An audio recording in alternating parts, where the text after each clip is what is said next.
राम नवमी ठारू जो लीला आरंभ होता रामलीला आरंभ होता से क्षेत्र में तार आज हूँ अंतिम दिन एवं अंतिम दिन में रामाभिषेक नीति संपन्न करा जगन्नाथ वल्लभ परिसर रे कारण सेठी ही रावण बद्ध नीति संपन्न करा एवं रावण बद्ध नीति पर आज रामाभिषेक नीति संपन्न करा एवं स्वतंत्र नीतिकांति श्रीमंदिर रे संपन्न करा एवं स्वतंत्र नीतिकांति जगन्नाथ वल्लभ परिसर रे संपन्न करा एवं श्री राम देवी सीता एवं लक्ष्मणकर जो प्रतिमा जो दक्षिण घरे पूजा पाउचंती से विराजमान करिवे एवं विराजमान करा जिबा परे रत्न सिंहासन रे विराजित श्री जगन्नाथ महाप्रभु ठारू आज्ञामाला आसीबो संध्या आलती संपन्न हबो संध्या धूप संपन्न हम ए सब नीतिकांति करा श्रीमंदिर रे तापरे श्री राम देवी सीता एवं श्री लक्ष्मण विजय करिवे जगन्नाथ वल्लभ परिसर को एवं साथी रे रहिथिबे भरत शत्रुघ्न भरत दुईटी कठौ से कठौ को धरिकी जिवे जगन्नाथ वल्लभ परिसर को ए समस्त नीतिकांति श्री रामाभिषेक नीति रे ही संपन्न करा जायताय नल नील अंगद जाम्बवान समस्त उपस्थित रहिबे रामाभिषेक नीति रे हम सहित विनायक दास महापात्र अछंती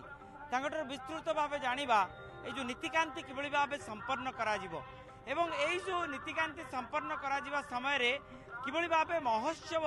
र परिपाटी रहिबो श्रीयुक्त विनायक दास महापात्र सेही कथा मने पकांतु मर्यादा श्री पुरुषोत्तम जेतेबेले अभिषेक होइतिले श्री राम जो अभिषेक शुणु जगन्नाथ महाप्रभुर गोटे अवतार रामचंद्र महाप्रभु तेणुक रामचंद्र अवतार आमर ये राम जन्म ठारू एवं ये आमर अभिषेक पर्यंत समस्त नीतिकांति ये पालन करा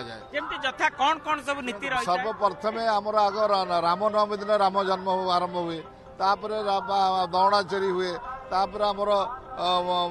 सीता चोरी हुए तापर आमर लंका पोड़ी हुए तापर सेतुबंध रावण हुए तापर आमर रावण वध हुए ये समस्त 7 साई की 8 साई की बंटा हो प्रत्येक साई रे आमर सीता चोरी होची कुंडीमंड साई आमर लंका पोड़ी होची दोलमंडप साई आमर रावण वध सेतुबंध होची बाली साई आमर रामाभिषेक होची गौड़बाड़ी साई ये समस्त जगन्नाथ महाप्रभु नीतिकांति के नहीं कार्य चले ये गोटे पारंपरिक कार्य प्रत्येक वर्ष परशुरामंकर नृत्य देखा मिले हरचंडी साई हरचंडी साई तरफ परशुराम भारती समस्त नीतिकांति सहित जड़ित एवं समस्त कार्य जगन्नाथ महाप्रभुଙ୍କର चलती प्रतिमा जो अच्छा नहीं यात्रा हुए एवं महाप्रभु निजे जाती महाप्रभु प्रतिनिधि जाती आम जगन्नाथ वल्लभ मठ एवं से समस्त नीति कार्य करा जाए एवं समस्त साई रे समस्त साई जात बाहर ये सब जिन विभिन्न बादी साई की जाती ये विभिन्न प्रकार ये बड़ उत्सव आज शेष अंतिम दिन में गौड़बाड़ साई पक्षर विभिन्न प्रकार नागा मेढ़ एवं नौशिरा